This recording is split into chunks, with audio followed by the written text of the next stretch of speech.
Tripusaka sendiri itu waktu awalnya adalah tahun 1925 itu berdiri sebuah sekolah. Para pengurus ingin melestarikan budaya Tionghoa, budaya Konghucu ini, akhirnya membuka sekolah Tripusaka yang eksis sekarang ini.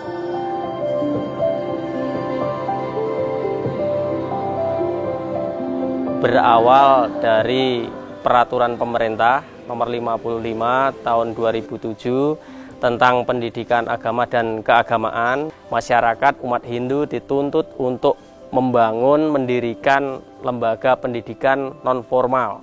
Nah, berawal dari situlah kita, para tokoh, sesepuh umat Hindu, terutama di Pura Bhaktiwidi ini, membentuk kepengurusan dari Pratama Widya Pasraman.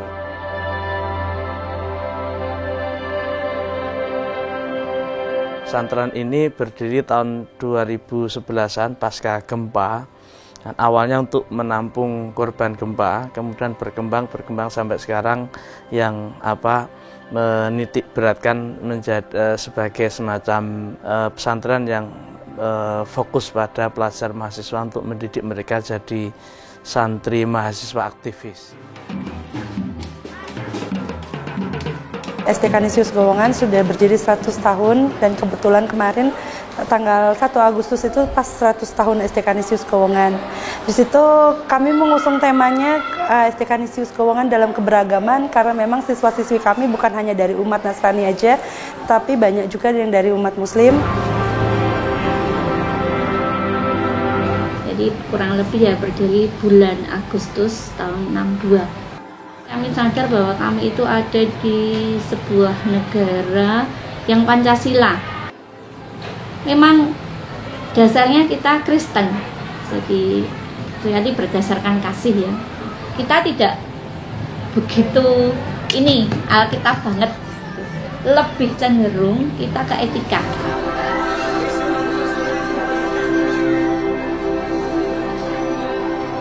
Sekolah ini kan namanya sekarang Tripusaka. Tripusaka itu mempunyai 3 makna. Tri kan 3, pusaka artinya mustika ya. Itu kan yang pertama adalah Zhi, Ren, dan Yong. Zhi itu bijaksana, Ren cinta kasih, Yong itu berani tapi dalam hal yang benar. Nah, ini 3 pusaka ini ya yang dia kita utamakan, kita tanamkan kepada anak sedini mungkin.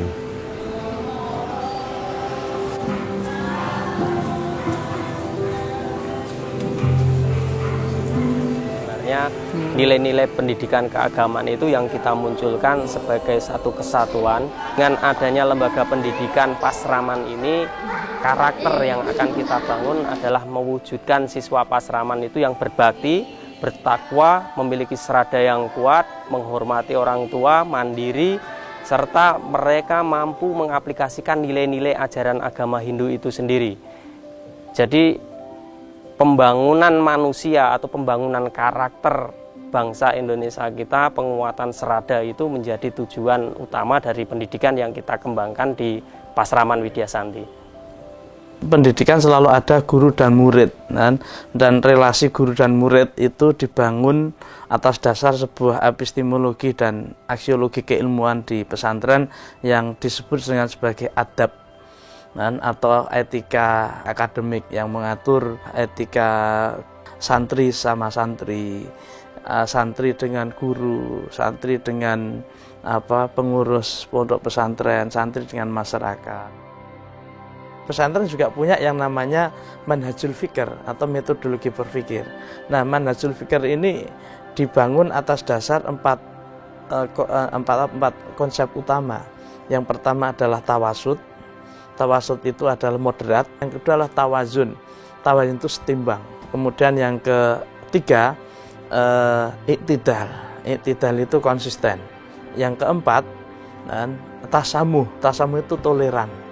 Nah, makna toleran itu kita berpegang teguh pada pendapat yang kita yakini kebenarannya, tapi kalau ada orang lain berbeda, kan, maka itu harus dihargai, harus dihormati, harus respect terhadap keragaman tersebut. Kalau kami menganut prinsipnya umum, yang penting kebenekaan sama Pancasila itu kami tanamkan aja. Jadi nggak memandang apapun, yang penting satu kan, kita mengajarkan ketuhanan bukan keagamaan. Dinas pendidikan sendiri itu sudah beri contoh, Mbak, sebetulnya. Kepala sekolah dari semuanya itu nggak ada pagar, sudah mana yang Bopri, mana yang Muhammadiyah itu nggak ada, mana yang negeri itu nggak ada. Walaupun kita pakaiannya berbeda, iman kita berbeda, tapi saling belajar satu sama lain. Untuk menyeimbangkan konsep antara kebutuhan hidup dan kesehatan jiwa, di Pasraman Widyasanti juga dikembangkan pendidikan yoga. Nah, dengan yoga ini sebenarnya anak-anak tidak hanya mempertahankan dirinya dari kesehatan, tapi mereka berusaha kita latih untuk berkonsentrasi. Karena inti dari ajaran yoga itu adalah melepaskan indria-indria yang ada di objek di sekitarnya. Kami selain mengeksplorasi nilai-nilai agama, kami juga membuka diri terhadap semacam interfaith dialog. Jadi kami kalau ada komunitas agama lain mau live in, kita terbuka. Dan di sini juga sering dipakai untuk live in. Misalnya dari teman-teman Katolik, Kristen, dan baik mahasiswa maupun agamawan mereka itu live in di sini 2 atau 3 hari. Itu kita sudah sering sekali dan kita welcome. Kita perkenalkan dengan santri apa adanya.